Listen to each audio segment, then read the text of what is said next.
Also, did y'all think that in a book about an 18-year-old girl meeting a cute boy in a car dealership that we would go on this rant? Talking about if you wealth didn't disparity. think that, you don't know us very well at all. You have not been listening to this show.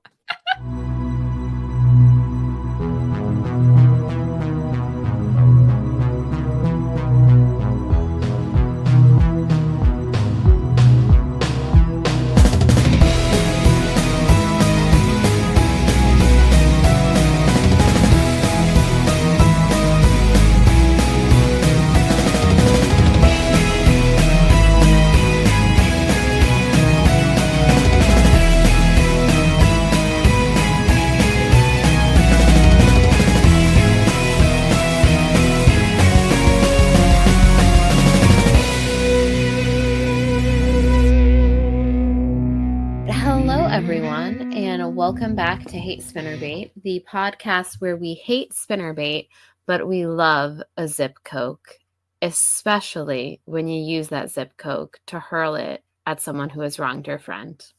Yes, that's a great one. I love that. Thank you. I'm Bethany. If you don't know by now, hi, hello. With me, as always, is Michael Ann. Michael Ann, how are you doing this fine, beautiful day? I am on my second cup of coffee, and I am thriving. Gonna go get Mexican food after this with my man. That sounds so good. I'm getting a pedicure after this because I deserve it. Self-care. You do deserve it. We're all about it. Mm-hmm. Y'all, it's time. Today is a really big day, not only because we are finally done suffering through Dreamland, and this book, This Lullaby, which is what we are starting to read, is just like such a breath of fresh air. Like it's so nice. Pleasant. Yeah. It's so pleasant. So we made it finally to a nice sort of happier book. We're reading This Lullaby. As we've mentioned, this book is our namesake. So it's got a special place in our heart. We're doing it. We're traveling back to 2002 today. Y'all know what that means. That means we get some fun 2002 facts. Also, this is like what a millennial I am, like a millennial of like our age, like early 30s, is that when I went to read this book and I was like, oh, let me just remember when it takes place. I was like, oh, published in 2002. I was like, the first post 9/11 Sarah Dessen novel. And it's like, that's why? Right. Why do we all go there? But we do. The second you see something, oh, this is the first post 9/11 one. And it's like, that's how our life is. Like our lives are dictated in pre 9/11 and post 9/11. You know what else I thought? Because it is 2023, that people in 2002 can drink now legally. Well, only, we're not that far, which really makes me feel old, but that's besides the point. But yeah, so people from 2002 can start drinking this year. And again, my first thought was, wow, they weren't even born before 9/11. Like, why do I do that? Why does my brain go there? Everything is defined by before and after 9/11 for me, for sure. That is like our lives. I mean, what can I say? We've been at war since then. These people's entire lives have been war. That's crazy. There are people who are legally allowed to drink, and they were born in a time that we were at war, and we are still at war. Like, that's insane to me. Same war. Insane. Fathers and sons are battling the same war. It's freaking, let's not get on that topic, I guess. Because we could go. This is supposed to be a lighter book and whatever. We've already taken it to like geopolitical thoughts on the world and 9/11. So, all right, great. We're already depressed. Okay. Oh, God. But 2002, when we weren't all like feeling patriotic because, it had been a year since that instance. Yep. What else was going on? Let's get in our time machine, everybody. Get in it. We're here. It's 2002. The American flag is everywhere. What else is happening? Nationalism is at an all-time high. So the year 2002 was a fun year for pop culture. We can start off. So the number one song was Lose Yourself by Eminem. And I have a lot of conflicting thoughts about Eminem. Like, on the one hand, I fucking love Eminem and I was like listening to his music all the time. And on the other hand, I'm like, this guy sings a lot about murdering the mother of his child. Yeah. Yeah. It's kind of his MO. That part is very disturbing. He's a slightly problematic person, but Lose Yourself was a moment. That's a great was. song. My metalhead husband, who like really doesn't get into hip hop much at all, last year's Super Bowl, he was so hyped for it. Like he does love him, some like Dr. Dre, like Beastie Boys. Obviously, he's from Long Island. It's like a birthright. You get your birth certificate and then you get your love for the Beastie Boys. Those happen simultaneously. So he does love, like some kind of old school hip hop, but Eminem's Lose Yourself, like Mike loves that, like loves that song. And it's so funny because he really doesn't dabble in hip hop, but like something about that song to him. That's amazing. How old would he have been in 2002? He was graduating high school. So he was a 18-year-old boy. He's literally Remy's age, essentially, because Remy has just graduated high school. So I thought of that too when I started reading this book. So yeah, he would have been like peak the right demographic for, Eminem's Lose Yourself. It's so funny to think about, like, because I don't really think of Mike as like that much older than us. Like, I know that he is conceptually, but like, I've been working with him. You're married to him. Like, he's just like a guy. He's just like my friend. Yeah. But when you put it into perspective like that, like I was in the third grade in 2000. No, I wasn't. I'm sorry. I was in the 5th grade in 2002. Yeah. And he was graduating high school. It's like, he could have been like my babysitter. It's so crazy. I know. It's so wild. Like he really could have been. But yeah, when I think about it like that, it is very strange. And every once in a while, like again, doesn't come up often, but certain times like this, when it's like, yeah, he was 18 years old, graduating high school, Lose Yourself was really hitting him at the time. You're like, oh, I was in the 5th grade. That's so weird. I guess, no, wait, depending. Yeah. I mean, I graduated. Can you graduate? You know what I mean? They kind of say you graduate elementary school. My last year of elementary school was 2002, and I would have started like 6th grade in like the fall of 2002. So yeah, that's right. I was in, I left elementary school 2003. Yeah, that makes sense. I still have my like 5th grade field day t-shirt. It's huge. They gave me like an adult extra large, so it still fits me, and I wear it all the time. That is, you know what? I love that. Look at that. One fun fact, and we've already gone on a tangent. Okay. Second thing. So some other big songs that are a little bit more, I guess, relevant to our fan base. 1,000 Miles by Vanessa Carlton. Oh, so good. A classic. Skater Boy by Avril Lavigne, another classic. And can I just say, this is another tangent, but can I just say that I went on a like deep dive onto the Avril Lavigne has a body double conspiracy theory where like the real one died and then there's this new one, and it's very convincing. That is a fascinating. I've never like completely fallen down that rabbit hole, but I've seen certain things about it, and I think I easily could fall down that rabbit hole if I started looking into it. I was like, I don't know. So now I always like, I don't take it super seriously, but I always will distinguish pre-body double to post-body double Avril Lavigne. So like girlfriend, post-body double. Skater boy, pre-body double. Yeah, this is pre-body double Avril. Funny, my funny skater boy story. Well, it's not really my story, but the fact that we were reading this lullaby where the mom gets remarried a lot. My friend, her dad has been remarried twice, I think. And so his second wedding, she was around, obviously she was alive, and because, like she's our age, and Skater Boy was a big thing. And so they, in lieu of a speech at his wedding, they did like a take on Skater Boy for like, which is just so like, you had, oh my God, like, whatever, 10 to 12-year-old daughter, and you're getting remarried in 2002, she would do some kind of take on Skater Boy. And I will always think of that when I think of this song now. So I wish I could see that. Katie, I don't know you. No, I've met Katie, right? At your wedding. You've met Katie. I've met you before once or twice, and I would like to see that video. Please send it to me. Thank you. Yeah, it's pretty legendary. I wish I could remember like any of the remix, but it's very funny. Oh my God, I love that so much. So next up, A Moment Like This by Kelly Clarkson. Our first American Idol winner, y'all. What a time. I was super into it. We all watched it live. Mm-hmm. I voted. I wanted her to win. No offense, to Justin. Did you see the Kelly and Justin movie? Did I see the Kelly and Justin movie? Can we talk about her skirt made out of ties? Iconic. Yes. And I've never stopped thinking about it.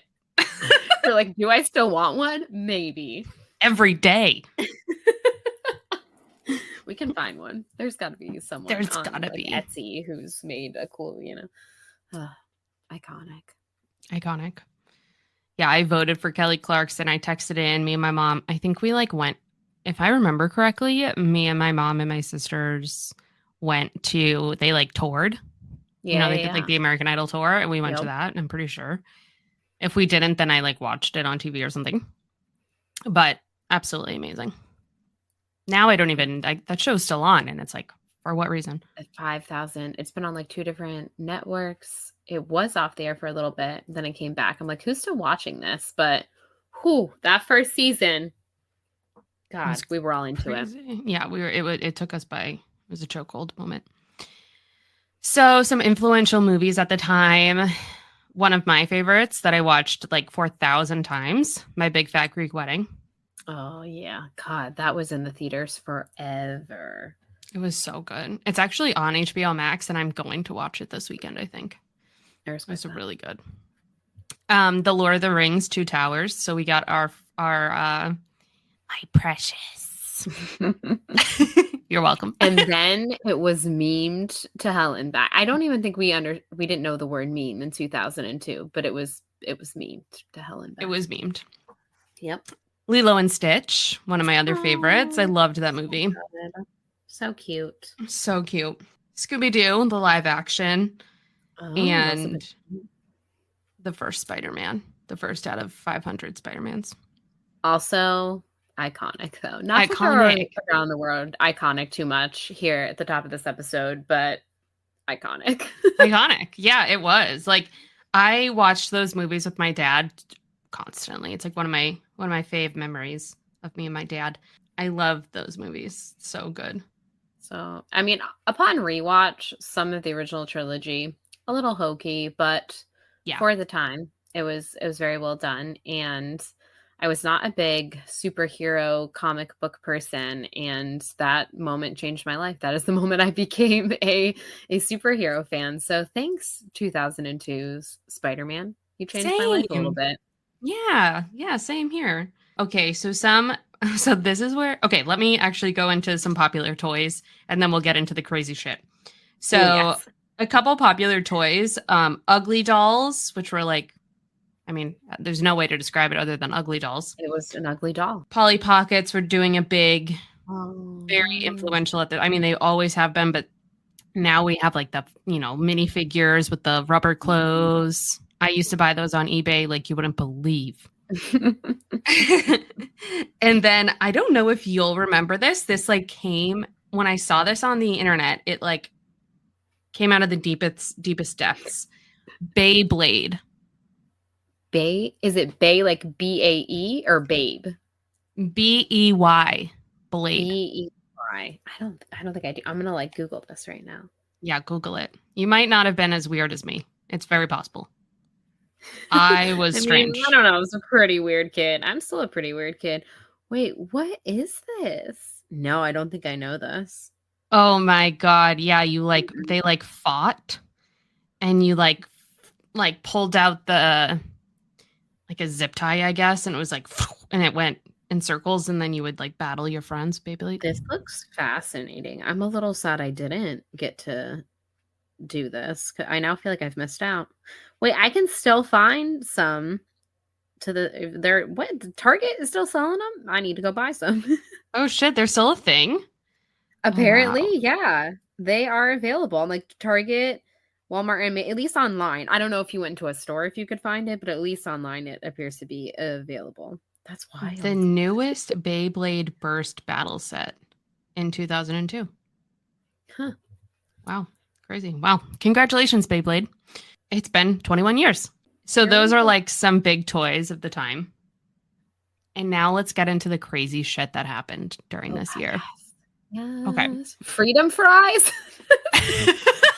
Oh my God, I didn't even think about freedom fries. That's some crazy shit. That was ridiculous. Anyways. Oh my God. It's just the beginning of the like insanity that has been the past 21 years, honestly. Like I can't even. So the first thing that's not super crazy, it's like the least surprising thing ever that probably happened in 2002. Rosie O'Donnell came out as gay. Oh, yes. I recall that. Very, very controversial back then to be gay. She had spent the last, 5 years on a talk show being like, Tom Cruise is a cutie patootie. And then we're all like, you did not think that, Rosie. Nobody does. But, well, creepy ass motherfucker. Lisa Left Eye Lopez tragically died in a car accident. Rest in peace. yes, that was a sad time. Michael Jackson. Oh, God.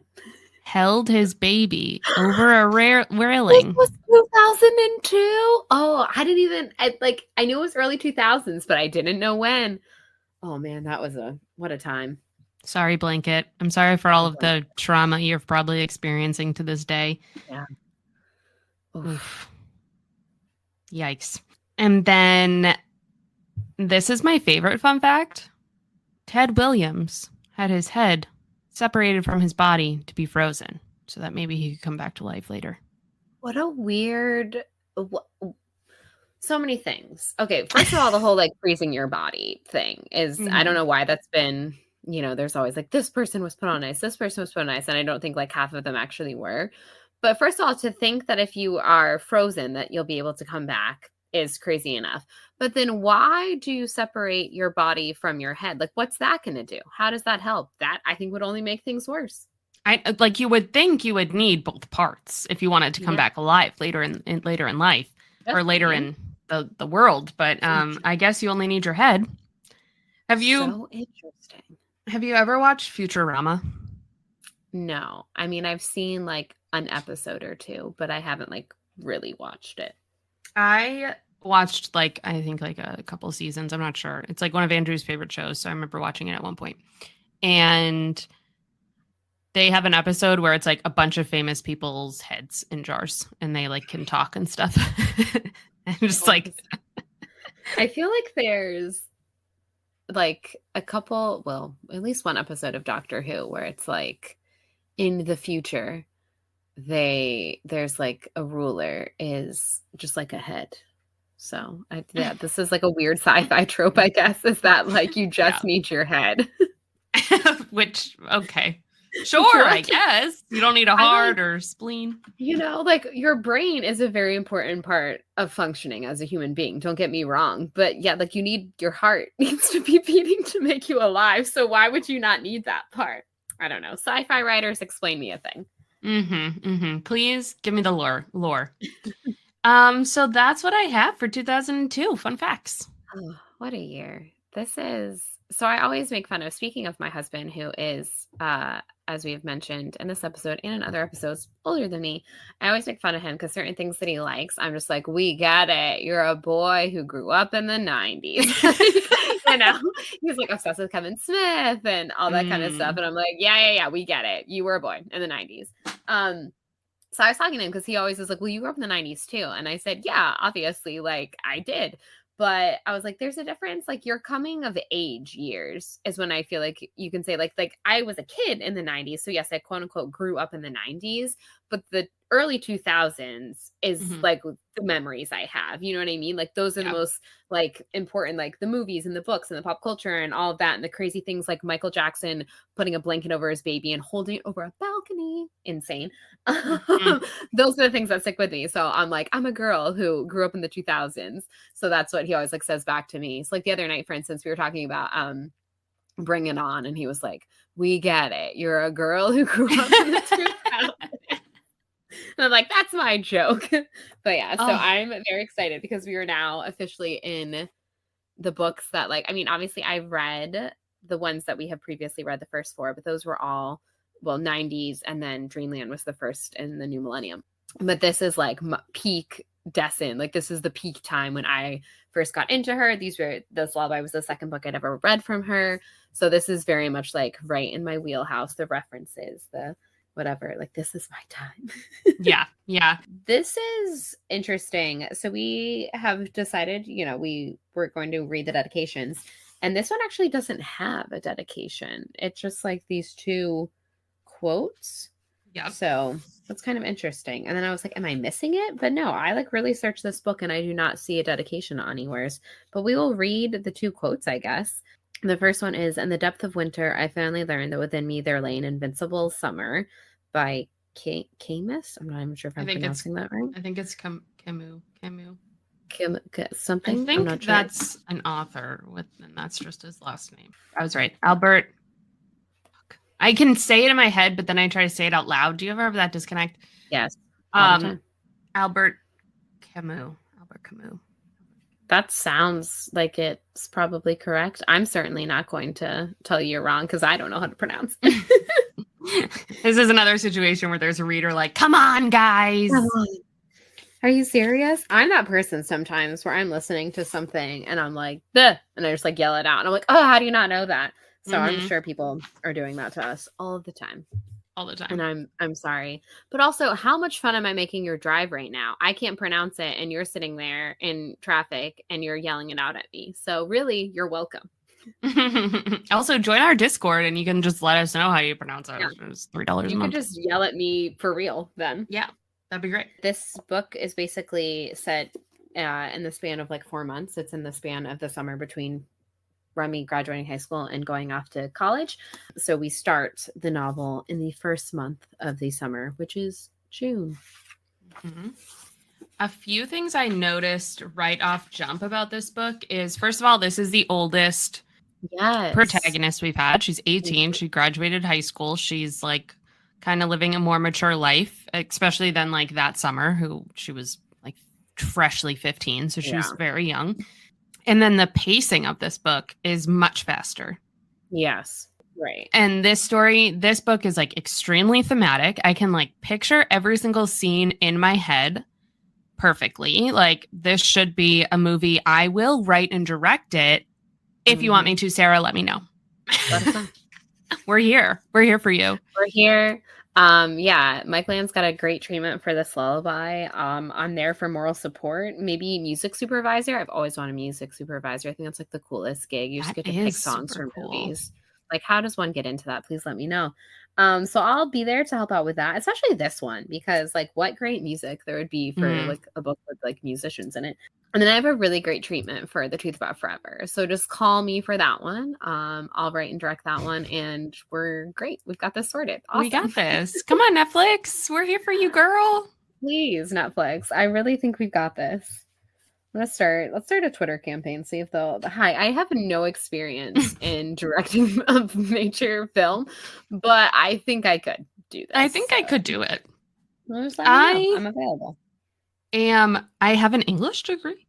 That's the same thing. I took a script writing class. I feel like we're there. We took a script writing class, Netflix. Hire her. She is so ready. I'm so ready. Actually, speaking of Sarah Dessen being UNC alum and a professor at UNC, the director of Ant-Man was a professor at UNC, and he taught like a script writing class. So that's your little fun fact of the day. There is some interesting North Carolina UNC film people out there doing it. So chapter 1, it starts off right away. The name of the song is This Lullaby. At this point, I've probably heard it about 1 million times approximately. So name drop right away, first sentence. Right away.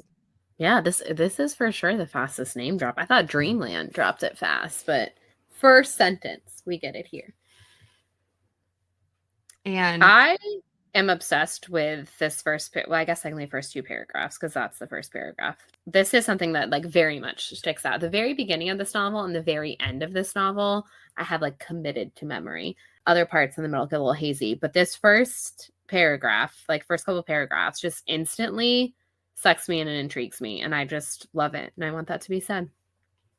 Yes, yes, this book is incredible. Like right off jump, I was like, wow, the talent that Sarah Dessen has is just like insane. But we get to know the protagonist a little bit. She has an unconventional parenting situation. Her father was a musician that wrote a song about her called This Lullaby when she was born. It was kind of his only hit. He was a one-hit wonder. So that's how we're introduced, no dad. And then she is sitting in a car dealership on a plastic chair. She says, "It was warm, everything was blooming, and summer was practically here," which meant, of course, that it was time for my mother to get married again. Mm-hmm. So this is her 5th wedding, technically. Her mother and her father got married in the desert by someone they'd met at a rest stop. Sounds kind of like a 70s free spirit, I'm doing a lot of drugs kind of situation. Yep. She said she takes on husbands the way other people change their hair color, out of boredom, listlessness, or just feeling that this next one will fix everything once and for all. So her mom, the mommy issues in this book are, I'd say, pretty different than any mother we've seen so far, for the protagonist at least. There's the friends who have, Rita's mom had a million husbands, but this is the first time where the protagonist's mom is kind of all over the place. I wonder, and this is something I'd really like to ask Sarah when we inevitably get her on the show. Hi, Sarah, if you're listening, call us. But now that obviously we've read a few of these back to back and in chronological order, it is interesting. Certain protagonists will have kind of stories that maybe some side characters have. And I wonder if when she's writing that, she's like, this is interesting. I'm going to table this. I don't want to necessarily go back to this character, but the fact of someone who has a million different stepdads, what is that like? And she kind of comes back to this and this. And also just we have here kind of the older sibling in a relationship. There's some, certain things are kind of like other books, but they weren't delved into in the same way, if that makes any sense. So I kind of want to know, is it just a coincidence, or is it something that, when she was writing Dreamland, she's like, okay, this is Caitlin's story and there's so much going on here and I really want to focus on this. But what about poor Rena and all of her stuff? Maybe I could write a character that had something to do with that, and then decides to come up with a whole new world. What her process in that? Or is it just completely coincidence? Yeah. Oh, we should ask her. Sarah, when you come on our pod, we will ask you that question. We can find out. Yeah. We're dying to know. We are. Also, we're dying to know so many things. The first, we're kind of saying some things that are a little bit different about this one, which first off the bat is that the protagonist is the oldest we've had so far. This book is also, I believe, the longest that we've read so far. The other thing that I think is interesting, again, still a younger sibling. She has to be. She has to be a younger sibling. But this is our first brother we are getting. So I was like, oh, yeah, a brother, finally. So I know. Kind of interesting. Yeah, we're getting some more men in the family in this one here. Yeah. Which I totally forgot about the brother. And I have, again, I thought I really had a good recollection of this book. And then when I started reading it, I was like, oh, yeah, she had an older brother. In my mind, she was an only child. And I don't know why I remember it being that way.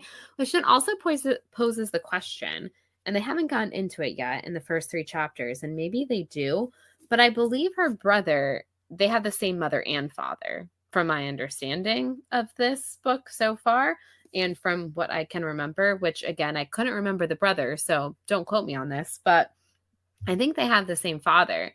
So how does the brother feel that she got the song as the second kid?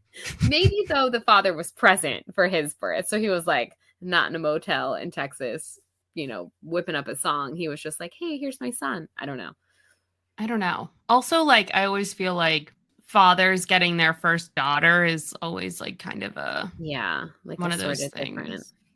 This is the patriarchy. Yeah. Yeah. All that kind of stuff. You would write your daughter a sweet song and maybe not your son, which is kind of bullshit, but that does just seem to be the way it goes in actual famous occurrences of men writing songs about their children. It is always about a daughter. So I guess that just tracks.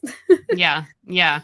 It's that weird thing. It's also that weird thing of men showing affection to their sons is considered creepy. I don't know if you saw this I'm like very online, I feel like, but I saw that Tom Brady posted a picture of him like cuddling with his son, and people on the internet were like making it really weird and like sexual, and they were like, Ew. "Ew, this is so creepy." And I'm like, "That's his No, it's son. just Like, normal. this is the This is the most problem." normal thing Tom Brady has ever done. When he was making out with his former football coach, sort of strange.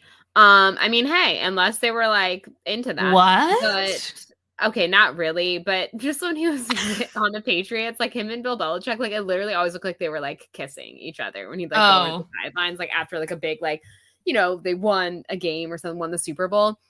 So everyone just used to joke around that he was like making out with his football coach or whatever, which again, there would be nothing wrong with that except for power dynamic, because that's technically your boss. And I believe both of them were married at the time, so that would make you a cheater.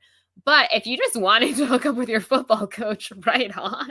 I mean, But go for it. besides those false things. But yeah, Tom Brady's a weird guy, don't get me wrong, but him like loving on his children is not weird. Like that's No. normal. Like, we'd probably have a lot less issues with like violent men who don't know how to handle their emotions if more fathers were affectionate towards their sons throughout Preach. childhood. Yeah. No, Just a thought. Just a thought. Boys need love and affection too, and like soft, tender, gentle things. Like that's fine. Obviously, I feel like it doesn't need to be stated, and yet, sadly, it very much needs to be stated. Right. Like the way that you are nurtured as a child should not be dependent on your gender. Yes. Like, it just doesn't make any sense. 100%. But anyway, so we are about to meet the new stepdaddy. Yeah. He is the owner of a car dealership. And she says he was the first car salesman, the second Gemini, the only one with money of his own. Which I love. I did like that. The second Gemini. That's the part that cracked me up. Me too. Has very good humor so far. I will say, like, I have been cracking up quite a few times. Yeah, the main character has such a strong voice, and she's so like sarcastic. And yeah, I was like, I've never related to a main character as much as I relate to Remy. I feel like, even though my parents have been married for 50 years. In rereading this, I was thinking of the different like Sarah Destin protagonists, and like I think there's like a little bit I can relate to in all of them. And I was thinking, I was like, Remy, there's definitely some things I feel like I can relate to with her, but also Remy is the one like I wish I could be. Like I just love how like assertive she is and like cool and kind of no nonsense. Like the way she's about to handle her first meeting with Dexter, I was like, I wish I was that like, I don't know, like willing to stand up for myself at 18 as she is. So I was like, God, she's so cool. She is. I know. I wish I was more like that. Well, I don't know when I became like that, because I remember like now and in the past like 10 years, I feel like men are mostly like scared of me.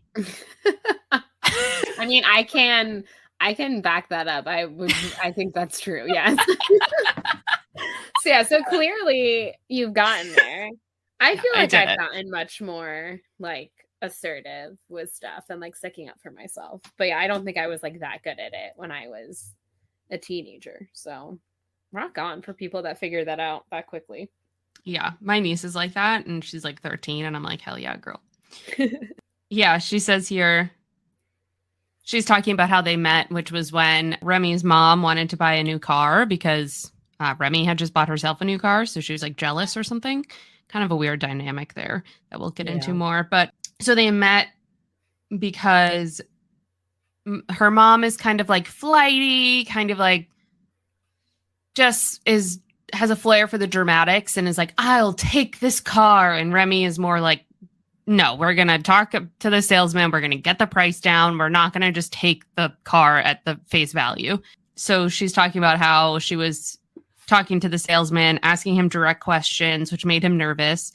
He kept glancing past me at her as if I was some kind of trained attack dog she could easily put into a sit. I'm used to this. It's like right off the bat, we're seeing that she's basically her parents' parent. Mm-hmm. And has been. It says here, I am my mother's business manager, therapist, handyman, and now wedding coordinator. Lucky me. which I was Mm-hmm. like, oh, yeah, that's, which again is Yikes. a little bit of Scarlet from Someone Like You, where she seemed to be Mm-hmm. more the mom than her mother. And that's another thing that I was like, oh, was that like a concept that she really was interested in and was like, I want to revisit that, and then made this character? But yeah, we're getting a little bit of that, which we kind of gotten in the past, but because Scarlet wasn't the protagonist, because that mother-daughter relationship wasn't the exact main point of the story, you didn't get into as much. So now it's like we finally get to really, get our hands dirty with it, so to speak. Yeah. Yeah, which I'm really excited about. I think this is going to be a really fun read. So, it's, what the worst part of this is being her mother's therapist. Yeah. There is like nothing worse than being a kid and having to be your parents' like therapist. It's like Yeah. my brain's not even fully formed and you're dumping all this stuff on me. I don't know how to process or handle this at all.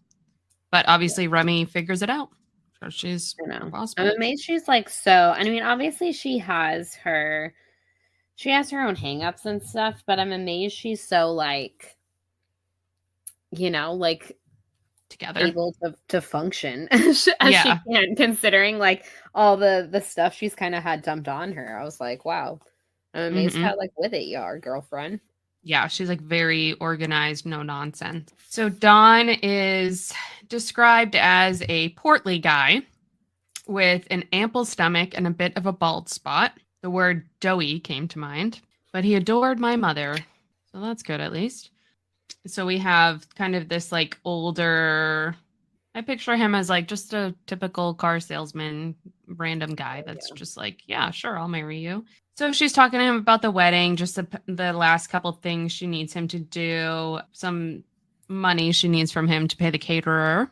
And then she finishes up with him and she walks out of the office and he has to handle a sales situation with a woman who seems like she really does not want to buy that car, but Run, Ruth. she's going to get talked into it, I guess. I also so when she's walking through the dealership, she sees a wait, hold on. No, she's still in his office and she's looking out the window into the showroom and she sees a woman with a toddler and she says she took them, the keys, as the kid tugged on her skirt trying to get her attention. And I thought that was an interesting thing for her to notice because it's kind of reflective of her probably trying to get her mother's attention her whole life. And obviously she never got her dad's attention. So, except for that one song. So that's kind of like a key into what we're going to see more and more Well, of in this also story. to clarify,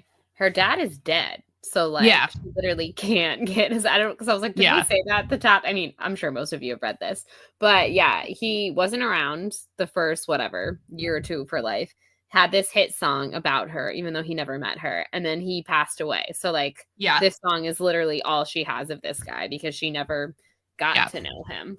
And it Right. sounds like anytime, which I don't know how often. I mean, obviously she probably doesn't ask her mom anymore, but Hmm. when she was younger, I'm sure she was curious. And it sounds like her mom, like she was asking about, you know, him or whatever, their relationship. And the one thing her mom was like, it was the 70s, like it sounds like her mom like doesn't really like get into it with her, which if you never knew the guy, like, Hmm. then your mom can't even like tell you anything about him. Like that's Yeah. kind of tragic. And it seems like doesn't want to tell her. Like it's kind of like Yeah. her mom, has a husband and then kind of moves on. Yeah. Keeps going to the next thing. Doesn't really like hold on to any feelings from the past. At least that's what it seems like so far. Right. So once she's done with him, she leaves. Poor Ruth is brought into his office looking nervous. She does not want to buy a car, but she's gonna. And then she remembers halfway across the showroom that her mother wanted her to remind Dawn about cocktails tonight. So she kind of turns around and goes and sits back down outside of his office to wait for him. And this is like another sad look into her life. She's like, the day after my high school graduation, and here I was, not beach bound or sleeping off a hangover like everyone else. I was running wedding errands like a paid employee, while my mother lay in her king size Sealy Posturepedic with the shades drawn tight, getting the sleep she claimed was crucial to her creative process. And Yes. That part, ugh. Yeah, I know. I was like, what? Yesterday was your high school graduation? And yeah, this is like your first day of your last summer, and this is what you're doing? And yeah, your mom can't even be like she's getting to rest up and have a little lie-in, and you're the one who's running around doing this. Yeah, Like that seems she couldn't even be bothered to like pick up the phone and call her future husband to be like, hey, don't forget we have drinks tonight. right. Her daughter has to The go to his technology office. exists, ma'am. Right. You could easily. Oh yes. Could you just? I'm just envisioning this woman like laying in bed, being like, yes, and tell him about the drinks tonight. Yes. No, just like you call him. in luxury. Like that's what I imagine. Like just the most dramatic thing ever. And she says, and that was all it took to feel it, that slow simmering burn in my stomach that I always felt when I let myself see how far the scale had tipped in her favor. It was either resentment or what was left of my ulcer, or maybe both. Like she's 18 and she's already had an ulcer. That's what I'm saying. Like she's so stressed out from taking care of her mom all the time that she got an ulcer. Like that's just oh. Zuko let out a little barky bark. He also is very frustrated about all this. Yeah, he is. He's like, come on, Mrs. Remy's mom. Come on, Barbara Starr. I believe that's her name. Great, thank you. I was like, she gets a name, I'm pretty sure, right? And this is when we meet Dexter. Yeah, so as we have our meet cute, as they call it in the biz. And this meeting is honestly very funny. I feel for Dexter. I think he is a great guy, and he's coming on a little strong, but also having been, Remy in this situation where you're just like, get out of here. No. I also completely understand why she reacted the way that she did. Yeah, it's basically go ahead. It's like annoying how charming he is, because I want to be like, yeah, Remy, tell this guy to F off. But then I'm like, oh, but he's kind of funny. Like, he's kind of funny. Like he's like he's really likable. That's the thing. If he was doing this, like, because he was like trying to be charming and like trying to like if he was doing like a pickup artisty way, I'd be like, this douche nozzle. But I think this is genuine sincerity. Like, I just think that this is how he is. And he really did just see her across the showroom and is like, I'm going to shoot my shot. Like, I just think that's all genuine. And that's what makes it kind of like, damn it, I kind of like you, even though you're coming on like really hard here, dude. And you need to like calm down a little bit.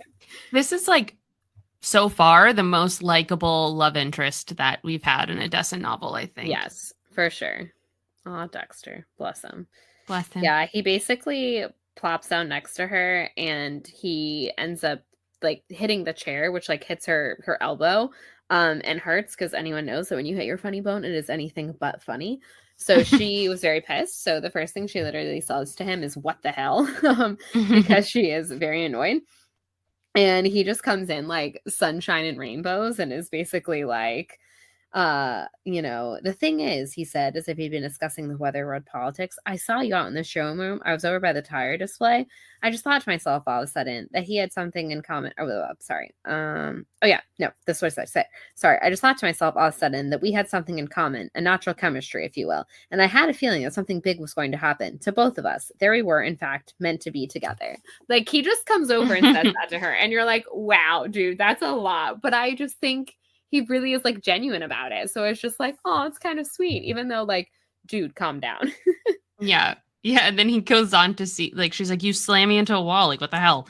And he's like, that, he said, lowering his voice and leaning closer to me, was an accident, an oversight, just an unfortunate result of the enthusiasm I felt knowing I was about to talk to you.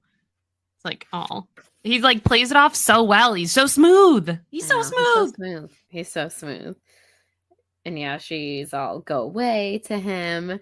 And then this is my favorite. This again, just a great little like funny moment. So now her about to be new stepfather's theme song is on. It's the Dawn Davis Motors theme song, which car people, like car commercials, do always have like the damn catchiest little jingles.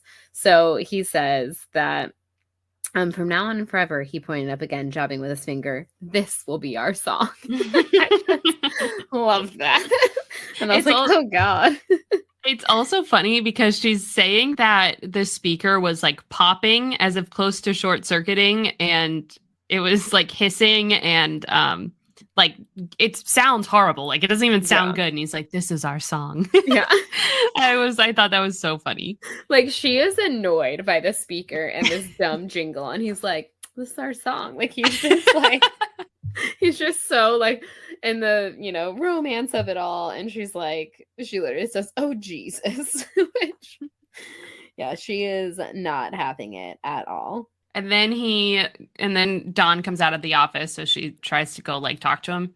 And Dexter grabs her hand and starts writing his number on her hand. And she's like, whoa there, buddy. Don't touch me. I didn't tell you could touch me. Which, honestly, good point. Yeah. That I do think is a little too far. Everything else, I was with you on, Dexter. But you can't just like grab somebody's hand. That's not okay. And write on it. Like, whoa. Write on it. Like, no, too far. Too far. Yeah. But harmless, I guess. There wasn't a bad intention there. It was just a misstep. Right. I wrote LOL here, but I'm trying to figure out what I'm LOLing about. It's she sees him trying to get into the van, and every time he touches the handle, his friend drives a little bit, so that and it's just like over and over again. And I thought that was so funny. My brothers have done that to me before, but imagine like seeing this goofball who just hit on you, like shot his shot, go out to his friend's car, right? Totally fucked with. Like that was a really funny scene. Yeah, like he just had this whole like smooth operator moment, and now he looks like a damn fool. It's just the timing of it is really great. We don't get like a ton of the bands so far in the first 3 chapters. We get to meet another member coming up here in a little bit, but I remember when growing up reading this, like that was one of my favorite dynamics, was like their friendship. And it was just so the definition of like boys will be boys, but in like the not bad way and the actual way, like them doing dumb shit like that. And just like they seem to be like genuine friends, just genuine like dumbasses, but in a very like low, they were like himbos before we all had that term, kind of. That's what some of them are.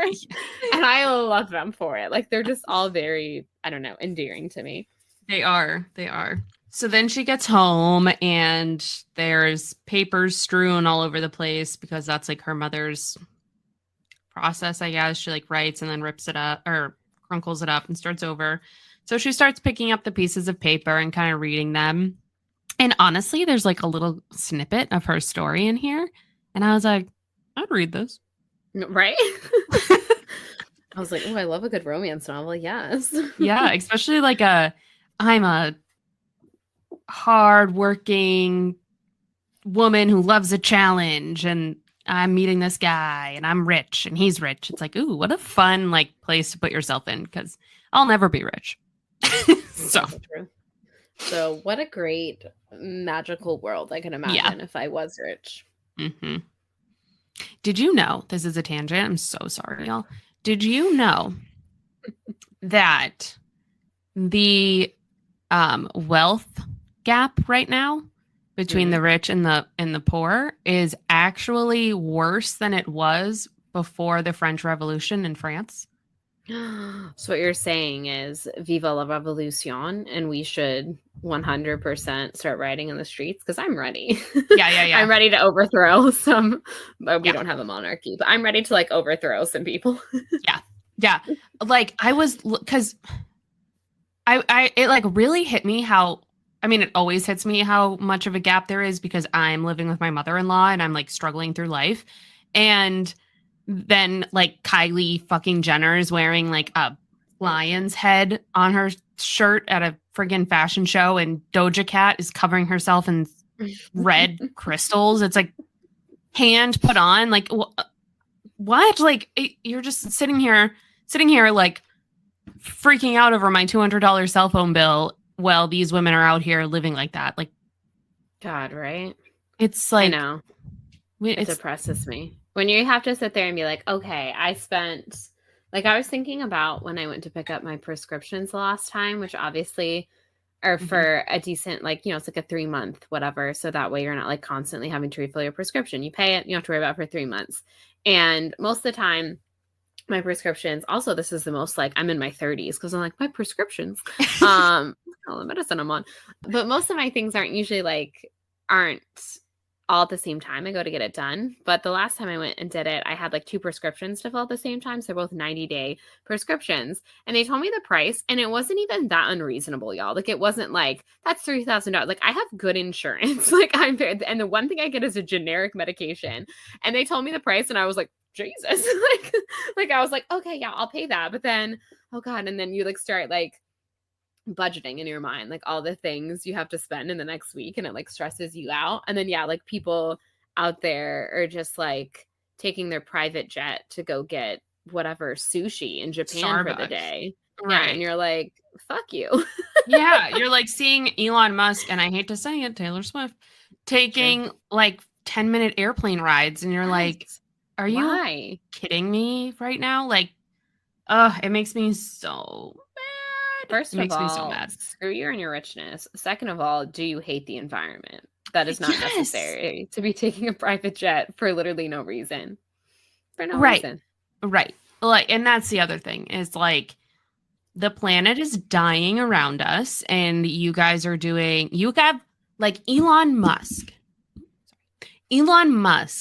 has enough money to help these situations. Like, he even did his like, I'll give the UN money to end world hunger or whatever.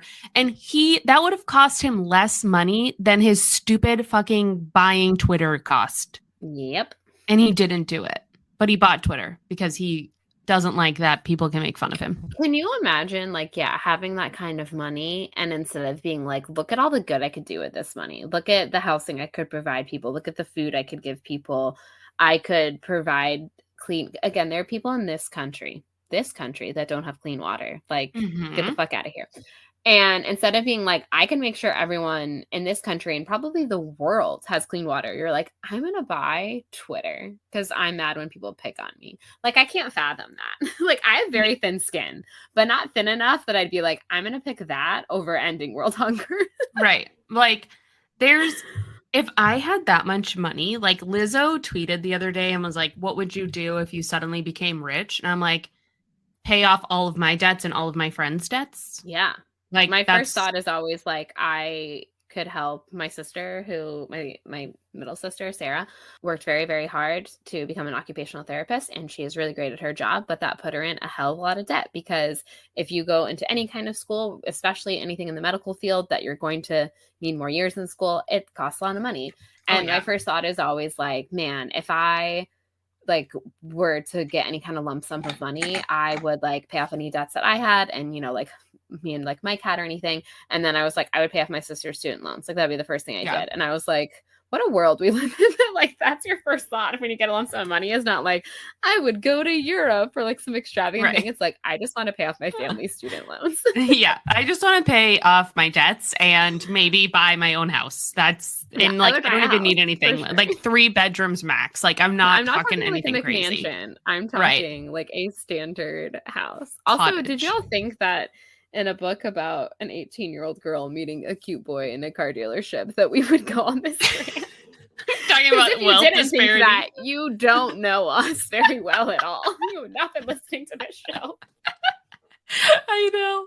Also, it's like such a feel good, and I'm like, did you know the wealth disparity in this country?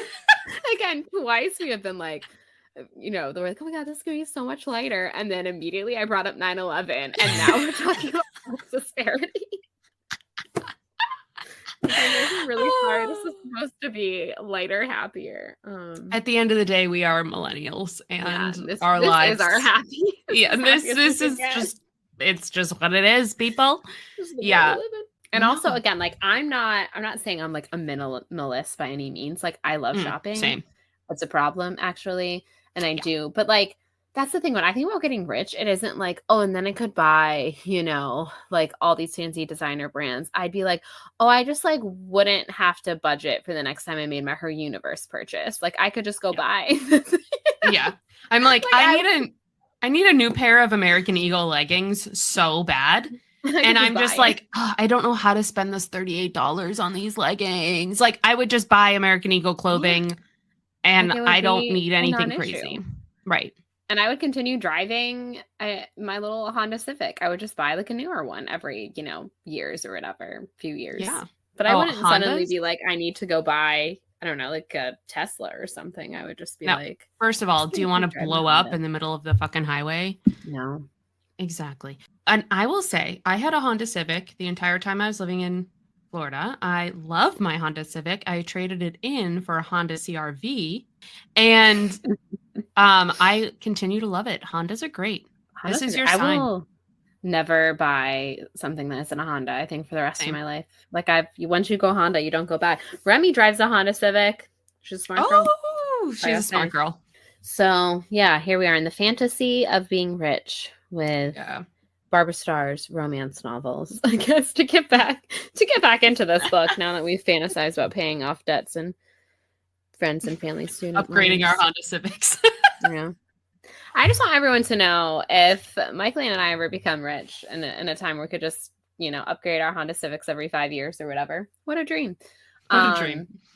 That anyone who listens to this podcast, if you have student loans out there, I'd also pay off your student loans. Okay. Yeah. So you're welcome. Mm-hmm. Yeah, absolutely. If you can't, that was another, when Britney Spears is going through a lot. Okay. But yes. I remember during the 2020 pandemic, she was giving out money and stuff. Yeah. I just don't understand how you could, especially in a time of crisis, how you can just hoard your wealth like that. I wouldn't stay rich because I would be giving my money away all the time. Mm-hmm. But anyway, back to the book. Chris, which is her brother. So she comes in. Her mom is clearly writing again, which makes Remy happy because she knows that her mom's editor has kind of been breathing down her neck. So Chris is ironing on the kitchen table. And this is when we get to learn a little bit about him. Essentially, it seems like he was maybe not the best in his younger days. He had a little bit of a delinquency problem.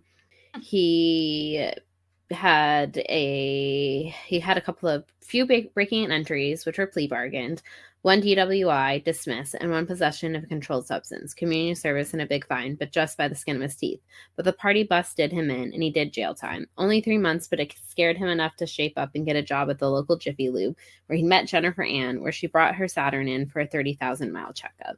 So he's dating this new girl who seems like she's someone who has taught him new terms like networking and multitasking and smart casual. So she's, trying to she seems like a self-help, person who goes to the bookstore and reads self-help and is it seems like she read The Secret, and she was like, I'm going to turn into a great person and whatever. And she's trying to teach her brother kind of the same thing, I guess. So, so he went from being kind of a juvenile delinquent to now he's dressing up as smart casual to go to a dinner engagement or whatever. Yeah, it says here that that Jennifer Ann describes Chris's job as a multi-level automotive lubrication expert. Yes. And this whole section, I wrote, "Move over, Kris Kardashian. There's a new manager in town." This is some intense stuff. She seems interesting. I mean, I'm all about someone trying to I don't know, better themselves. I mean, I guess Chris is doing better than he was when he was serving jail time, right? So, absolutely. Good on you, good on you for that, Jennifer Ann. But she does seem like she's very type A. One. Yes, she's very stick up her ass, probably, but she probably gets shit done. I also want to mention that Remy is talking about how slow Chris is at ironing. He's just incredibly slow. And she says he was a really slow ironer, to the point that more than once I just jerked it away, unable to stand how long it took him to just do the collar. The only thing I can't stand more than seeing something done wrong is seeing something done slowly. And I've never related to something so much in my life. There is so many times where I'm just move. I just need to do this quicker and better. And I was like, yes, Remy. Yes. You're like, I feel that on a whole level, Remy. Spiritual level. I feel that in my soul. So we learn a little bit about they're kind of like growing up, and how essentially, obviously, her mom wasn't Barbara Starr, romance novelist all the time. And again, even now, people probably think she's like made of millions, and it's like, no, she does well for herself, like obviously, but she's not. Where am I at? I just closed the book. So yeah, so we're going back to how we're learning a little bit about their growing up, and she talks about how that back in the day when they were like really not well off to do, that her mom was teaching at the local community college, which paid practically nothing, and they were living in a series of nasty apartments with names like Ridgewood Pines and Lakeview Forest, which had no lakes or pines or forests anywhere to be seen. And I underline that because, yes, why are they like developments and apartment complex like always name things like that, like Lakeview, Fine Forest, whatever, and you're like, there's not a lake, there's not a forest. And that just cracked me up. I was like, yes, thank you, someone said it. There are never any lakes or forests. Yeah, her mom always kind of had like expensive taste, and that's how we kind of learn how Remy got her name, which apparently was like a why can I never say this word, cognac, that it's like the name of a cognac that she liked, like an expensive one, which I think is a very funny, or well, actually, she'd only seen it advertised in Harper Bazaar, and that's how she ended up getting her name. But I thought that was hysterical because I was like, that's how she got her name. I like the name Remy. Right. Though. And her brother is named after her mother's favorite saint. So yeah. It's like they were named very differently. I also think it's fun that like every Sarah Destin novel so far, you get to know like that is a kind of common thing, is to like how the main character was named and why their sibling was named what they were too. And I just think that's kind of a like funny little thing that she always includes, which I like though. It tells a lot about not only the character themselves, but also like their mothers and like why they would have chosen to name them that. Yeah, and kind of like their upbringing and their family life. Yeah. She talks about how her brother and her used to bother their mother while she was writing. So her mother bought one of those like beaded curtains. And so whenever the curtain was down, they knew like, do not go near me, I'm writing. And I've always wanted one of those curtains for a doorway. I'm just like, I want one of those so bad. I had one briefly when I was probably, bless another you. Sneeze. Sneeze count. Sneeze count, everybody. Someone give us an update on the sneeze count. But yeah, my sister Sarah and I, when we shared a room, we had one in our like bedroom door. So when the door was open, you would like go through it, and then obviously when the door was closed, it just kind of hung by the door. But it was blue beads with like little, oh my god, another one with little butterflies, and I did think it was the coolest thing. And reading this, I was like, man, I kind of want a beaded curtain again. Like those were really great. They're really cool. And when I get my own place again, I am definitely gonna get one as like a celebration. I'm putting that on the list of housewarming gifts now. If you just randomly get sent to a beaded curtain, you'll know why. You'll instantly be transported back to this conversation and be like, oh, yes. Oh, geez. But she kind of talks about how, like, that beaded curtain was kind of magical to her when she was younger, and she would sit there listening to her mom click-clack on the typewriter that she uses and kind of play with the beads. And she said that I could peer through them and still see my mother, but now she looked almost exotic, like a fortune teller or a fairy, a maker of magic, which was what she was, but I didn't know it then. I was like, wow, that's so nice. Right? That's very sweet.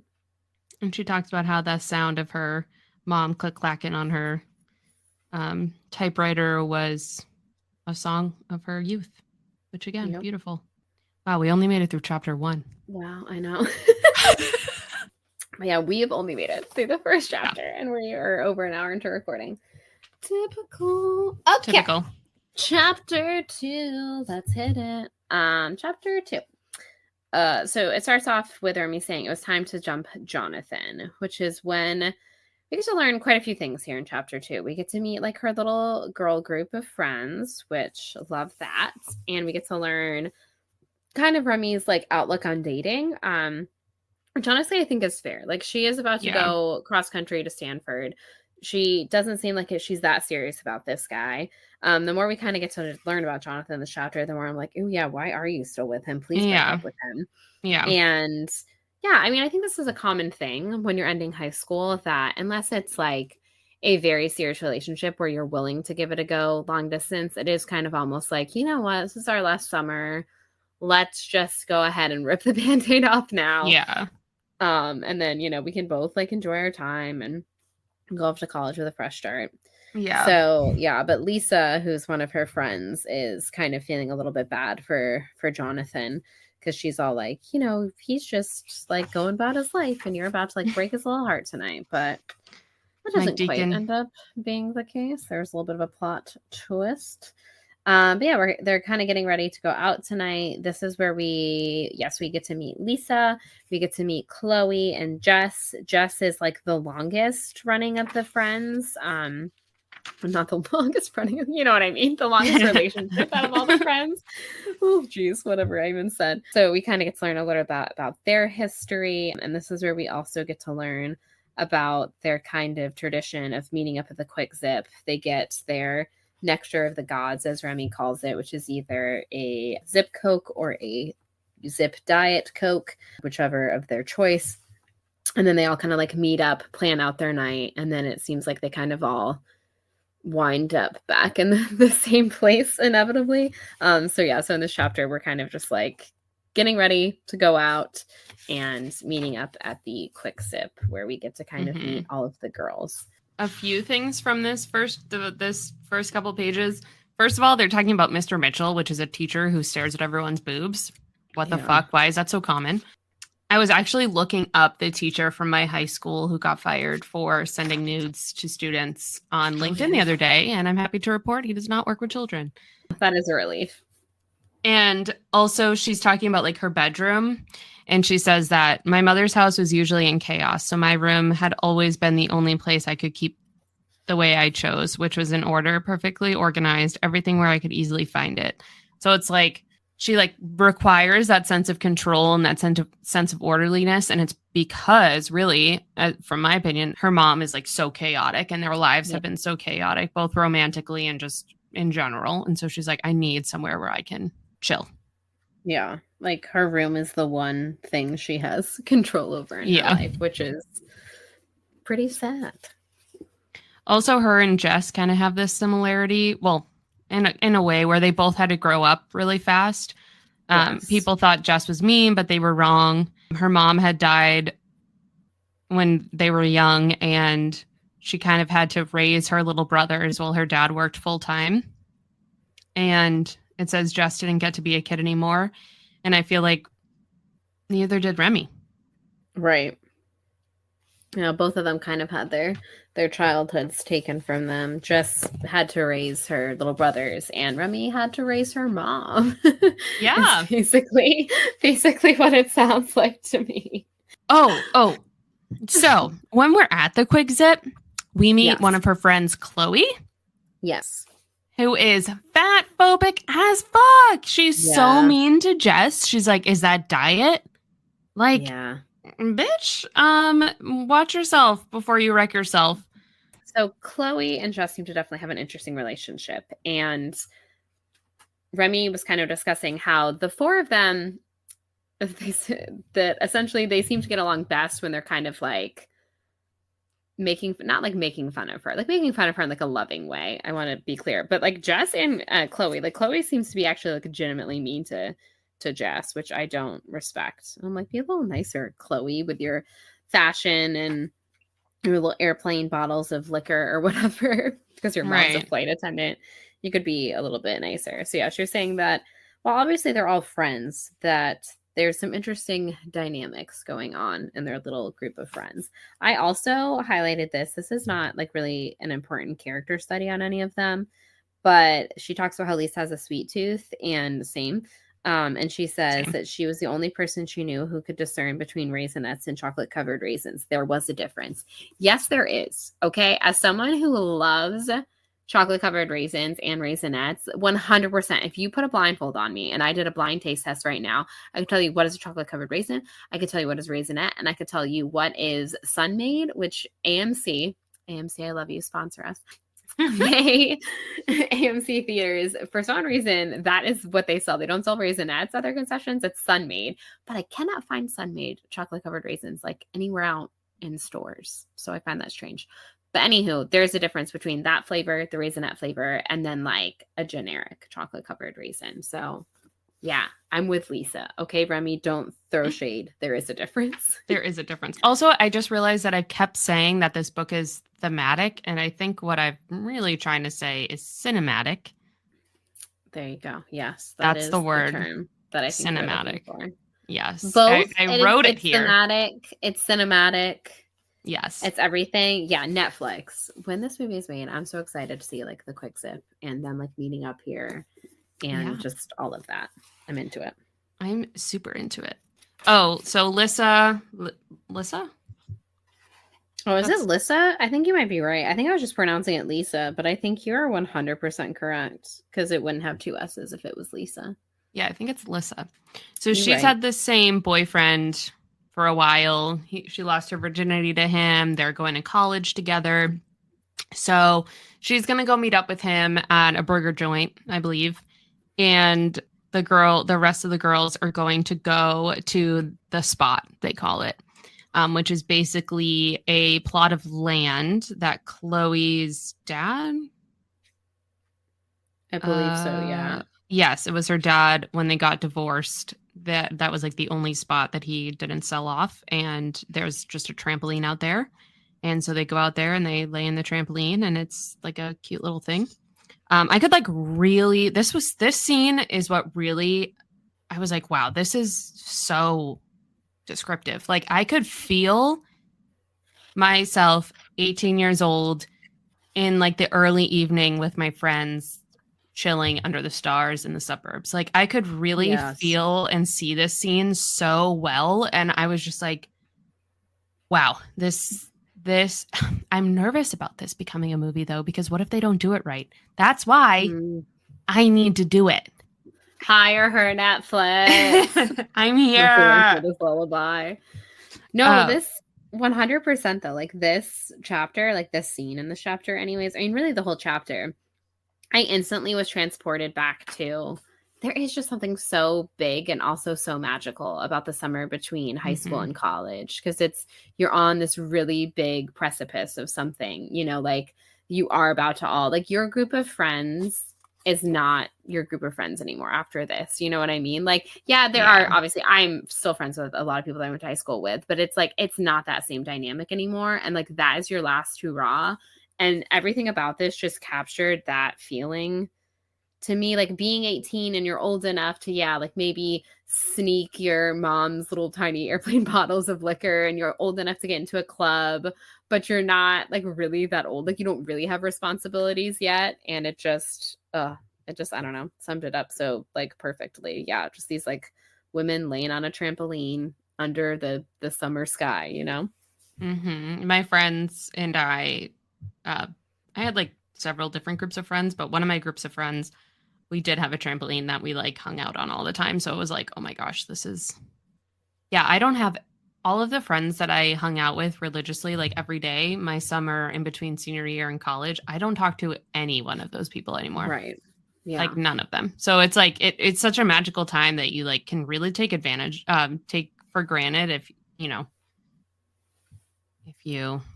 don't know, if you don't realize what's about to happen, your life's about to change. You don't even know. You don't know everything that's about to happen. Ugh. Man. What a time. What a time. What a time. Also, this is the first Destin book where the protagonist has more than one friend. Yes. Yeah, that's very true. So that's kind of a fun thing to see. A little group of girls. And also it's so true, and this is going to sound terrible, that in like a group of friends, there's the one that you're like, I've been friends with for years. Like this is like my go-to person. And then you have these other people, and I'm not like lessening that friendship, but it's just like a different vibe where one of them you're like, yeah, she says some kind of shitty stuff sometimes. Yeah, she's a little, but like we love her, you know. But like there's always that one that's like that gets you. That's like your person in the group of friends, and then everyone else you're like, yeah, we're friends, but like there's an asterisk, you know. Yeah, we're friends, but maybe not forever. Yeah, exactly. So yeah, they're on this trampoline, they're drinking, they're kind of like, thank God high school's over. Yeah, she says, this is just the in-between time. I said, it goes faster than you think. It does. I mean, one of my best friends from that time period is a father now. So yeah, it's crazy. I can't even like, it's crazy. So then they went to the club. It's an 18 plus club, but obviously there are a bunch of hot young girls that flirt with they don't flirt with the bouncer, but he, takes his. Yeah, he kind of flirts with them. He seems a little bit of a creeper, but they use it to their advantage to exactly get in, and they get him to like give them the stamp that they're 21, because I guess if you're like 21 and up, you get the stamp, and that proves that you can drink or whatever at the bar. And obviously they are not 21. Yeah. Again, we have a really cute, really charming run-in that she has with Dexter. She's at the bar, the crowded bar, waiting for the bartender to notice her. And all of a sudden, she heard a voice in her ear. It said in a weird, cheesy, right out of one of my mother's novels way, "Ah, we meet again." And then I want to mention that he's wearing a red Mountain Fresh detergent t-shirt. And this is another common thread in Sarah Dessen media, because there was a fun shirt and how to deal as well. Fun shirts. Fun shirts. Men in fun shirts. It's a thing. It's a Dessenism. It really is. I also like her. Oh God, I said, no, it's Dexter. He replied. Like, he's funny and charming, and I love him, even though he is, like I said, coming off a little strong. But I will mention that he pays for the beer, and it looks like it says, here we go. Oh, he also slapped a 10 down, which redeemed him a little bit, but not much. And is that like a nod to him tipping well, or is it a nod to him buying the beers, or both? Yeah, I'm not sure. Again, I don't know in this little club how much a beer costs in 2002. So I'm like, does the 10 cover 3 beers? Is the 10 just for his beer? Like, oh, I'm buying my beer and like, here's the tip for the bartender. Like, what is the 10 for? All I know is that he slapped on a 10. So I'm like, did he buy all 3 beers for the $10? I think that seems like those beers are very cheap. So in a small town, well, I don't know if it's a small town bar, but in like a not tourist destination bar in 2002, I bet a like house or like a Bud Light or something is probably like $3. Yeah, that's fair. And again, this does seem like it's not like it's a nice fancy, like, you know what I mean? It seems like it is just like where the locals hang out kind of jaunt. Right. And there are certain nights that, it's like they have special deals, like come stop by the bar by this time and you'll get, so maybe $10 did tip the bartender and pay for all 3 beers in this place. And a guy who tips well is hot. So hot. Mm-hmm. Guys, if you want to know what is the most attractive thing, tipping well. It's very sexy. Well. Mm-hmm. We go out to eat and you tip 25%, and that's it. That's it for me. I'm in love.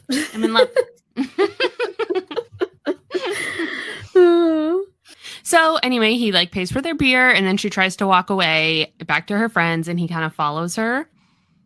And he's like, I'm in a band. And she's like, I don't care. And he's like, really? Chicks love guys in bands. And she says, first off, I'm not a chick. Love that. Love that. Same. Also, I think it's funny that he's like, I could write you a song. Yeah, she's like, I already have one. Thanks. Yeah, she's like, I don't know if you've heard of it. This Lullaby, that's about me. Thanks. She doesn't say that, but in her head, I'm sure. So she goes and finds her friends, and he like keeps following her and like sits down with them and is just like, hey guys, it's me. And I just like love this. This like whole scene is so well written. Like, again, like I'm just blown away by how clearly I can see everything happening in my head. Yeah. Like, she sets the stage in this book so beautifully. It's cinematic. Yep. Can't say it enough. It is. I really feel like Yeah, I'm there. Like when I read this whole bit, like I can 100% picture the vibe of this place. I love when he sits down and he just is like, I'm with them, and Jess says, well, she said, I'm with them, but I'm not with you. How is that possible? Like I read this book is so funny, and I just love the humor in this novel. It is so good.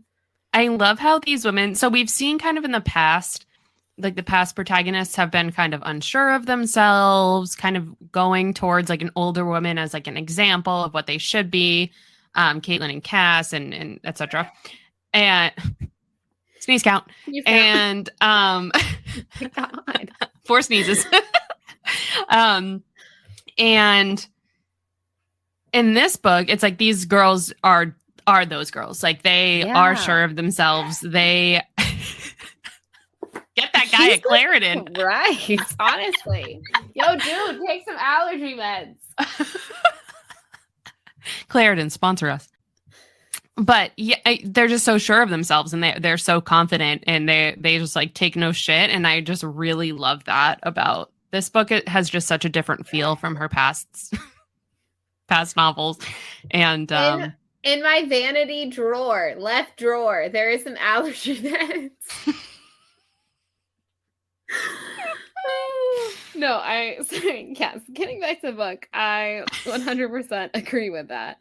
Yeah, Remy is very different from all the other protagonists we have read so far. Like, I love how. Is he okay? Like, hot damn. Yeah, she just has. I love her vibe. And obviously, she does have her own hangups, but I love, just how. And I guess maybe that is the little bit of difference between being 15 and being 18, you know? Yeah. Like you have kind of found yourself a little bit. And I think that really shows with this group of friends. Yeah, definitely. So. Someone's trying to jump down. So then he sits with their friends. He's kind of like chit-chatting, and then then the band start. They're like, okay, time for the band. So he's like, all right, I gotta go, see you later. So he leaves to go play his set, and this is when Jonathan shows up, and we get kind of some information about Jonathan. He sucks, basically. He's just like a possessive kind of man's man. Yeah. Just immediately starts drinking the beer thinking it's Remy's, which no. He just kind of like, as she says, he slowly began to encroach on my domain. And I feel like, yes, like, you know, they kind of play it off like she dumps people for no reason. And maybe that's the case. But in this situation, I'm like, no, I would dump him too. Like, yeah, I think she has every right to. I wouldn't want to stay in a relationship with this douche nozzle. Also, another kind of destinism. I highlighted this because I was like, what are the odds? So he insists on driving like her car, which like, yeah. Even though he had a history of fender benders and speeding tickets as long as my arm. Why are all men in Sarah Destin novels bad drivers? Which also, though, I love, because the stereotype is always that women are bad drivers. But so far, Macon, bad driver. Jonathan, bad driver. Yeah, stop letting these men behind the wheel. They shouldn't be driving. I know. It's because like teenage boys are like reckless. You know, that's like the vibe I'm getting. I can't even really. I always drove everywhere all the time. I think I had my like first boyfriend, Jim or whatever. He would drive us sometimes. And you know what? He almost crashed us one time. So there's something to it. There's something to it. Men are kind of I mean, there's a reason that if you're a guy under 25, your car insurance is more expensive. That's all I'm saying. You know, just saying. So he's like, I have to go back to my house for a second. Come with me, okay? And she's like, yeah. And it's kind of funny to me how, like, I don't know if it's just, like, my brain, but it's like, I can really only do, like, 1 or 2 locations. I can't keep hopping back and forth. Like, you're going all sorts of places. So also, and maybe this is the, like, living in Orlando in me, but yeah, like, how close are these things? What's the traffic situation? Like, I'd be like, no, I'm here. I'm going to stay here. But everyone is just like, yeah, so we meet at the Quick Sip, and then we went to the trampoline forest, trampoline, whatever. the piece of land with the trampoline on it. Now we're at the club. Now I'm going to go to Jonathan's house. And I'm like, Jesus, half your night is spent driving back and forth. But I guess, I don't know, small town North Carolina, maybe those things aren't that far. But the dream is like a walkable city. That is like my dream. I want to live in a walkable area. Yes. I want to be able to do this. Where I can just be like, boop, boop, boop, boop, and not have to like get back and forth in my car. Like, Jesus, yes, that is the dream. Yeah, so she goes to Jonathan's house with him, and he like starts making out with her right away, and she's like, okay, no, I can't do this right now. She's like, trying to break up with you, dude. We can't be having sexy times. So she's trying to break up with him, and then the phone rings, and he leaves the room to go talk on the phone. And when she's laying on his bed, she kind of like puts her hands behind the mattress and pulls out a pair of women's underwear that is not hers. So this breakup takes a bit of a turn. Yep. Plot twist. He's been cheating on her for a couple of weeks. Yeah. Yikes, dude. Yikes. Big yikes. Jonathan, you're an asshole. So she leaves. She's like, fuck you. She leaves and she makes it back to the club. So I guess we kind of get a good idea of how far away everything is. Like it took her 20 minutes to get back to the club by taking the bus. And if you think about how long it takes to just like wait for a bus, all the stops the bus takes, like 20 minutes really isn't that bad. It doesn't bad at all. So she gets back there and before she can even do anything or say anything, she gets pulled to the car because Lissa has also just been dumped and she is a mess. Adam basically was like, it's time for us to make the most out of our lives. I want to, basically sleep with other people is really what it sounds like. Yes. Yep. Which I guess is fair. That's a fair request. Like everyone is young. You're not, like why not live your life, I guess. Even though I do feel bad that poor Lissa got her heart broken in the process. It does sound kind of heartless because it sounds like they have been together for a long time and they had future plans. So to like switch it up on her like that, so out of nowhere, is kind of alarming. And there's nothing worse, as Remy says here, she says there is nothing so bad as the first time. And we've talked about this ourselves. Like your first love, your first heartbreak is really the hardest one. Yep. So then they went and got another round of zip drinks. Chloe leaves. And while they're driving home, they see Adam in a parking lot. Yep. And it just like pissed me off that poor Lissa was like at the club in the car crying, and Adam is just like so unfazed by all of it. And I know obviously he was the heartbreaker and she was the breaky, but still, like I've broken up with people and I'm not just like, and now I'm just gonna live my life. Like it's still sad, but he is like very unfazed. Yeah, he's like looking really happy, which is heartbreaking because it's like you want him to be a little bit sad, at least fake it. And so they tell Lissa to stay down in the back seat and they drive by him and throw their zip drink at him and it hits him in the head, spilling Diet Coke and ice in a wave down his back. Ugh, iconic. Yeah, I agree. He deserved it. I remember this vividly too from reading this when I was younger because I remember being like, yeah, that's dope. Yes. Yeah, all the like Quick Sip stuff 100% stayed with me, especially them like pegging people with them that had done them wrong. And Quick Sip was also in Dreamland. Yes. Yeah, it has been mentioned, I think, in 3 books now. So it's definitely like a landmark in We have to land. Talk to that one listener who says that she has like a spreadsheet going. Yes. Girl, send me that spreadsheet. Yeah, I need to see that spreadsheet, truly. So Lissa sleeps at Remy's house. She kind of like cries and they binge Oreos and smoke cigarettes and finally put her to sleep. And then this is when Remy does kind of like her secret nighttime ritual. She goes into the closet and takes out a hidden CD player and lays there and listens to her song, This Lullaby. And she falls asleep to it, which does a lot, which is, we're seeing like kind of behind the hard surface that she portrays. She kind of does have this like soft spot for this song and like the dad she never knew. Yeah, she says that they did mean something to me. Nobody had to know, but they did. Which, yeah, it's so sweet. Another really cool thing about this being adapted into a movie would be somebody like actually performing the song. Yes, it would be really cool. I really want to know what it sounds like. Like, obviously we know the lyrics, but I would actually like to get to hear it like as a song. Mm-hmm. Old chapter 3. Here we go. So chapter 3 starts off. We get to learn a little bit about Remy's job, which is that she works as a receptionist in a salon that is owned by this lady, Lola. She kind of jokes around about how she recently gave her a raise, as if that's going to keep her from like going to Stanford, which no.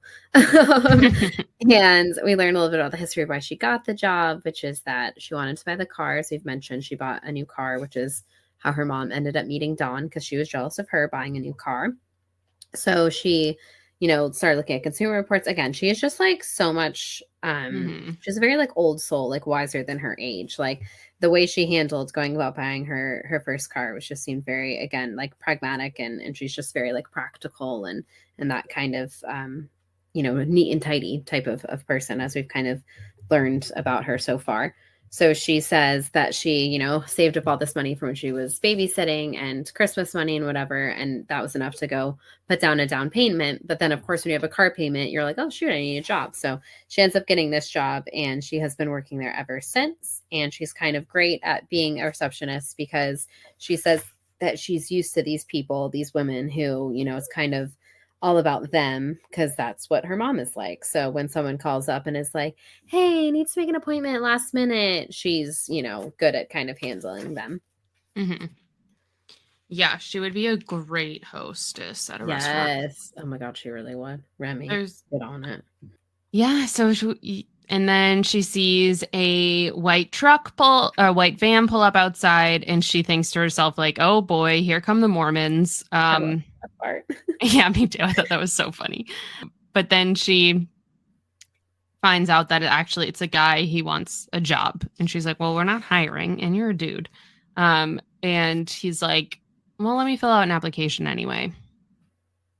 And he kind of has like a fun rapport with her too. Like he's a very charming kind of like character as well. I love when Lola comes out and asks about like his experience. She's like, can you give a manicure? No, but I'm a fast learner. Can you bikini wax? Nope. Cut hair? No, I sure can't. Honey, you're useless. Like, what are you going to do here for me?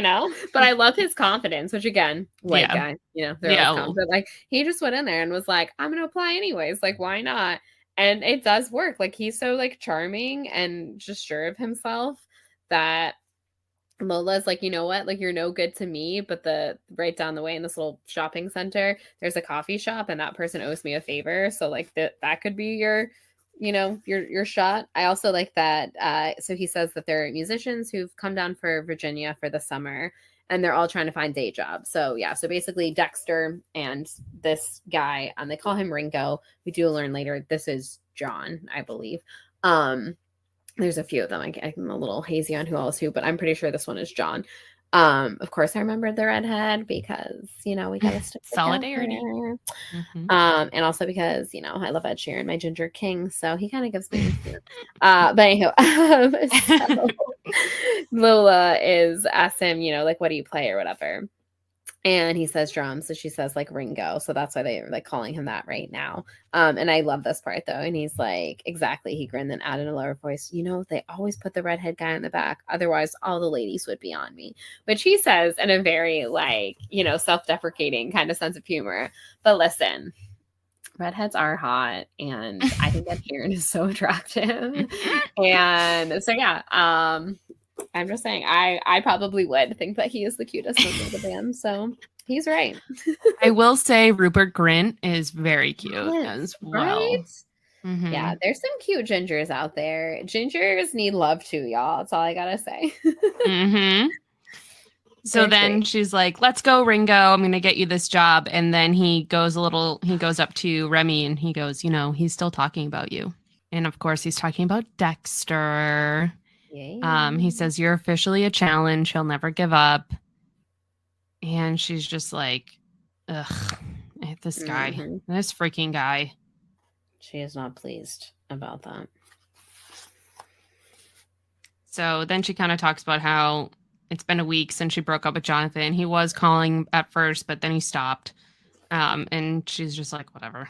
I mean, she's like, I wanted this, but I didn't really want to get cheated on, so I'm not obsessed with that fact. Fair. Plus, it takes the control away from her, which is exactly something she requires in every situation. Which, again, is like why I think she is always the person who breaks up with someone, is it's much easier to be like, I'm going to nip this in the bud before someone can hurt me. Like, it won't hurt as much as if I'm the one who puts an end to it. And even though while she is technically the person who put an end to it, like she didn't really have control in the situation. She had to put an end to it because he's a cheater. So then it's like, oh, like he got one up on me, kind of, like she did still kind of end up being hurt, which sucks. And getting cheated on doesn't feel good no matter what the circumstances are. Whether or not it's like the love of your life or someone that you're like, we're probably not going to work out. I'm going to dump them before I go to college. Either way, shitty situation. Yep. So then she gets home and it's wedding week, I think. Yeah. And she gets home and her mom is freaking out on the phone, screaming, melting down. Basically, the limo service is having some problems. One of their cars was in an accident, so they're not going to have the limo that they want for the dinner tonight. And so her mom's like very dramatic, freaking out. This is also where we find out that Chris breeds lizards. Yes, which is so interesting. What an interesting tidbit. I know. When he wasn't busy, I don't know, breaking and entering and stuff back in high school, he was breeding lizards. Well, still is breeding lizards. It's so crazy. So Jennifer Ann, his girlfriend, is downstairs reading a book, right? That's titled something crazy. Yeah. I can't it's find very, it now. Again, it's like very self-helpy kind of. Very like how to succeed in business kind of thing. Yeah. Yeah, one of those. She's all about that. And so Remy takes the phone call over. Making plans, making dreams. Yes. Yeah. Love those. So she gets on the phone and she basically handles it. She knows the guy, Albert. They start talking and she gets it all sorted out. And then she goes upstairs to her mom's room and she's like, hey, I fixed it. It's a town car. It's not a limo, but it's okay because we're all set for the wedding day, which is what really matters. And her mom's like, oh, thank you. Very dramatic. Very, very dramatic. Which, again, it's just another example of like Remy having to sort things out for her mother. Poor Remy. Also, in that whole scene, though, I was like, your future husband owns a car dealership. Can you not like use one of the car, like, of all things, cars does not seem like it should be an issue for you here, Barbara. Right. Like, doesn't he have like car people that he knows that he can? Yeah. But it sounds like neither of them are doing anything and they're just letting Remy do everything. So basically, yeah. Nightmare. So she goes and hangs out in her mom's room while her mom's getting ready. Remy says that it takes her exactly 18 minutes to get ready. So she knows she has some time to vibe, which is so funny. Like, wow. I know that she has it down to a T of exactly how long it will take her to get ready as well. Cracks me up. Oh, I love that. So then she's kind of talking to her mom and her mom's like, this feels real this time, permanent, don't you think? So she's saying like her mom's basically like, it feels real this time.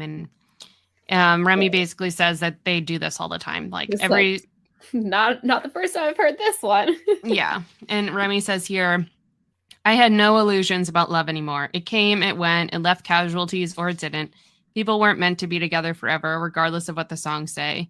I would have been doing her a favor, dragging forth the other wedding albums she kept stacked under her bed and pointing at the pictures, forcing her to take in the same things, the same people, the same cake, champagne, toast, first dance poses we'd be seeing again in the next 48 hours. Maybe she could forget, push those husbands and memories out of sight and out of mind, but I couldn't. So her mother's like love life has really affected her negatively, because obviously. Because obviously. Yeah. Like, you know, the love that your parents show you when you're growing up is kind of like your foundational understanding of love. So the fact that she just like goes through husbands over and over, it's like, so Remy's kind of disillusioned. She's not a big romantic. And then she says here, sometimes I thought if she could read my mind, it would kill her or both of us. Yeah. Ouch. Oof. Yeah. Oof, that's a tough one. That's a tough one. I like when she talks about, I am so sorry, everyone, for my husband's insane sneezing in this episode. But she talks about how basically the ceremonies are like reunions for these people now. So yeah, it's like her mom is the only one who kind of takes it seriously, and everyone else is just like, you know, I'm like losing my train of thought. Like maybe we just discussed that and I don't even know. So I'm sorry if we did, but I'm so distracted by his sneezing.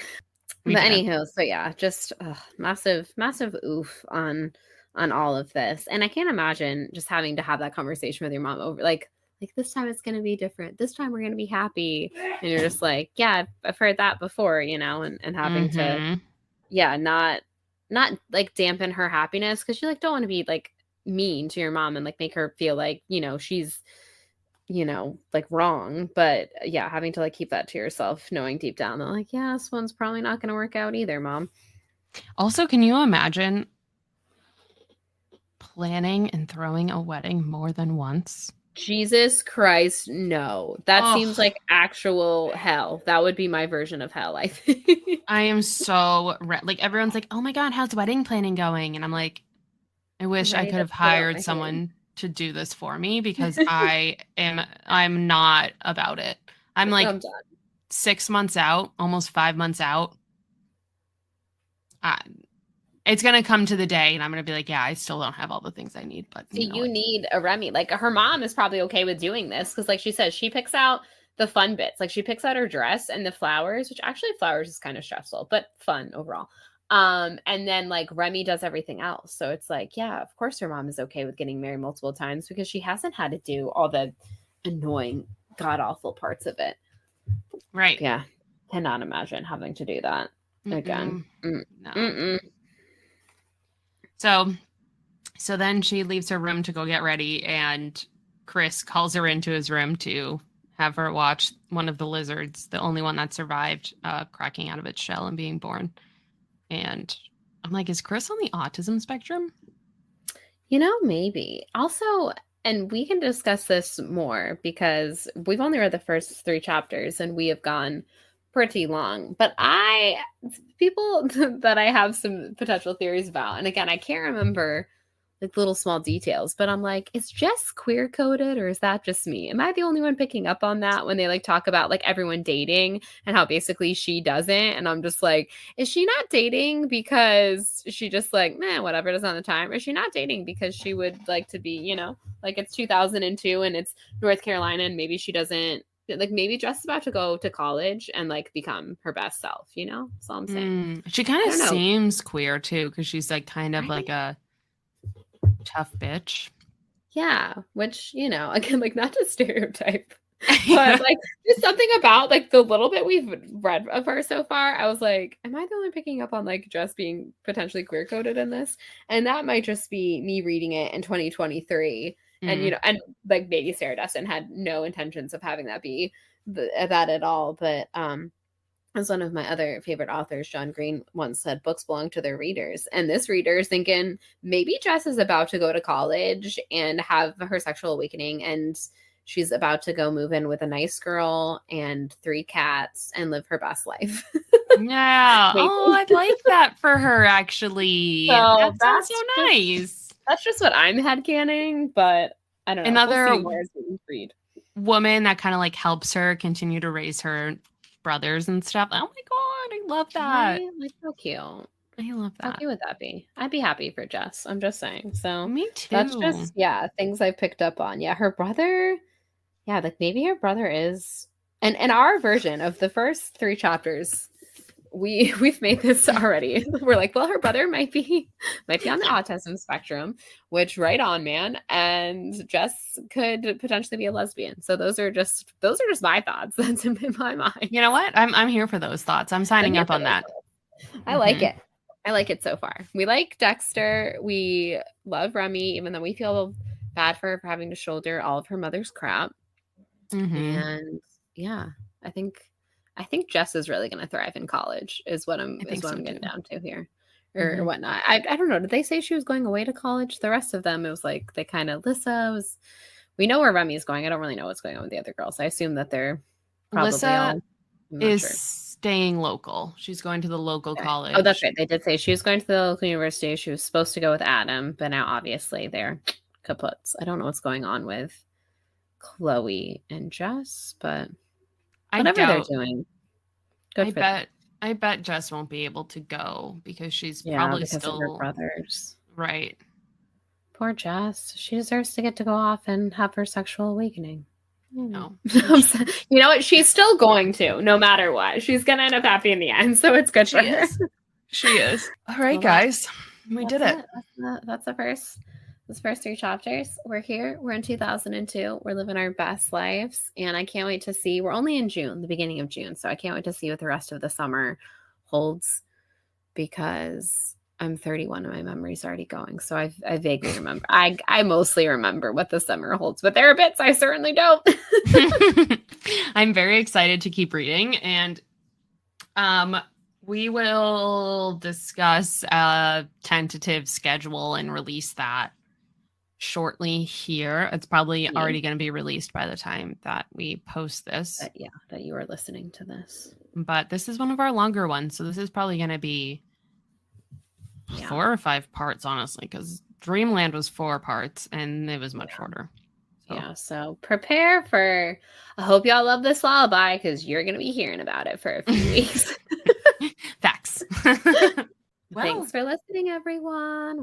We'll see you. We'll talk to you next week. We'll talk to you later.